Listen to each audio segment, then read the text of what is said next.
Halo, jumpa lagi dengan Tomat, tutorial matematika. Di video kali ini kita akan belajar tentang bentuk aljabar. Nah, apa sih bentuk aljabar itu? Nah, seharusnya kita sudah pernah ya di SD diajarkan tentang keliling persegi, yaitu 4 kali S ya, di mana semua sisinya kan sama ya. Lalu rumus luas persegi panjang 4 kali P kali L ya. Lalu rumus keliling persegi panjang ya, 2 kali P tambah 2 kali L atau 2P tambah 2L. Lalu rumus panjang rusuk sebuah balok ya, 4 kali panjang tambah 4 kali lebar tambah 4 kali tinggi. Nah, bentuk 4 kali S atau ditulis 4S atau P kali L ditulis PL atau 2 kali P tambah 2 kali L atau 2P tambah 2L dan 4P tambah 4L tambah 4T itu adalah bentuk aljabar. Lalu apa itu bentuk aljabar ya? Tentunya adalah suatu bentuk yang memuat koefisien ya, lalu ada variabel dan juga ada konstanta. Nah, di dalam bentuk aljabar itu ada berbagai suku ya. Contohnya adalah tadi ada 4S dan PL, itu namanya adalah suku 1 atau suku tunggal. Nah, contoh kedua tadi, yang kalau 2P tambah 2L itu adalah suku 2 atau binom. Nah, kalau yang ketiga, 4P tambah 4L tambah 4T disebut juga suku 3 atau trinom. Nah, kalau sukunya lebih dari 3 itu dinamakan polinom. Contohnya K plus 3L plus 5M min 2N. Nah, ada catatan ya, bentuk aljabar dapat berbentuk penjumlahan, pengurangan, perkalian, pembagian, perpangkatan, dan pengakaran. Bentuk aljabar bukan harus merupakan rumus, jadi tidak harus berupa rumus ya kayak persegi. Bisa saja contohnya kayak nomor 4 ya, 4 tambah 3L tambah 5M dikurangi 2N. Nah, bentuk aljabar itu terdiri dari suku-suku dan setiap suku terdiri dari faktor dan konstanta. Faktor terdiri dari koefisien dan variabel yang saya jelaskan tadi. Nah, apa saja unsur-unsur pada bentuk aljabar? Yang pertama contoh ya, di sini saya punya 2x plus 5y plus 3. Nah, 2x ini dinamakan suku ke-1. 5y itu dinamakan suku kedua. Dan 3 itu adalah suku ketiga. Dan 2 ya, jadi 2 di sini ya, kalau kalian lihat 2 itu adalah koefisien dari x. Ya, jadi 2 itu adalah koefisien dari x. Lalu 5 itu adalah koefisien dari y ya. Lalu 3 itu namanya konstanta. Sedangkan x ya, x itu adalah variabel pertama, y itu variabel kedua, dan 3 seperti yang saya bilang tadi konstanta. Jadi konstanta itu adalah yang tidak mempunyai variabel. Ya, gampangnya seperti itu. Kalau koefisien itu angka yang terletak pada variabel atau di samping variabel ya, atau yang dikalikan dengan variabel. Ya.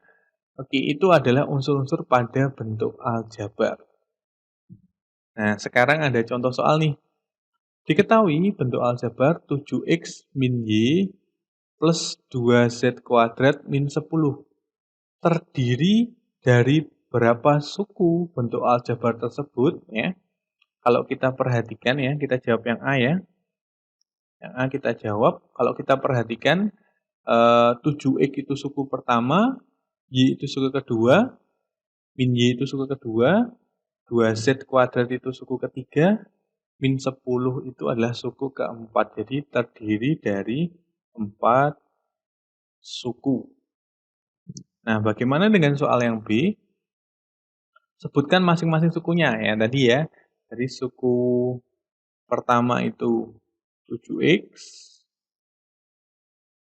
suku kedua ya itu min y ya.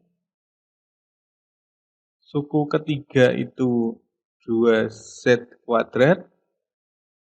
Suku keempat, suku terakhir adalah min 10. Lalu yang C. Tuliskan seluruh variabel dan konstantanya ya, variabelnya ya ada X ya, variabel X, ada variabel Y ya, ada Z kuadrat ya, ada 3 ya, X, Y, Z kuadrat. Nah, kalau ditanyakan koefisien ya, koefisien X adalah angka yang terletak pada variabel X, di situ adalah 7 ya.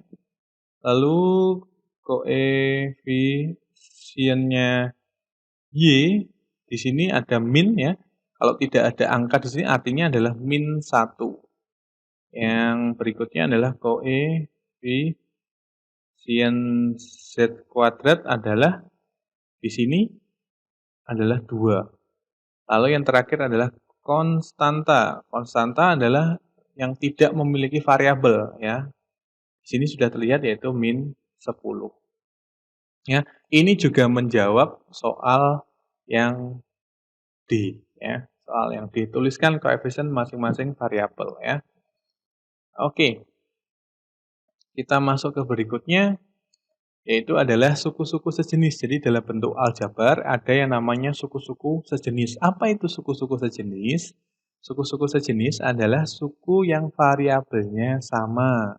Ya, contohnya ini, misalkan yang A. Maka yang sejenis kalau kita tulis suku-suku yang sejenis yang variabelnya sama ya. Ya hanya 3x dan min 2x ya, sama-sama punya variabel x. Loh kok yang x kuadrat ini enggak? Ya, karena ini variabelnya bukan x, tapi x kuadrat. Yang B, yang sejenis ya. Yang B kalau kita lihat yang sejenis yaitu 6y pangkat 3 dan 5y pangkat 3 ya. Lalu yang kedua adalah min 3 dan min 7 ya. Ini adalah suku-suku yang sejenis. Oke. Contoh berikutnya. Nah, tuliskan suku sejenis yang A dulu. Yang sejenis dari 2xy min x plus 3yx plus 5x plus xy. Berarti yang sejenis adalah 2xy ya, dan 3yx. Lalu sama juga dengan xy. Loh kok bisa? Ini kan xy, satunya yx. Sama aja ya, dalam perkalian x kali y dengan y kali x itu sama ya. Lalu ada lagi yaitu min x dan 5x, ini yang A. Yang B, suku sejenisnya, kalau kita lihat di sini suku sejenisnya ini x, z, b, y, berarti tidak ada ya, tidak ada ya, suku yang sejenis. Oke. Nah, sampai di sini dulu video pembelajaran tentang bentuk aljabar. Semoga kalian paham dengan melihat video pembelajaran ini. Matematika itu banyak latihan, maka akan semakin paham. Please like and subscribe kalau kalian suka videonya, dislike kalau kalian nggak suka videonya. Thank you.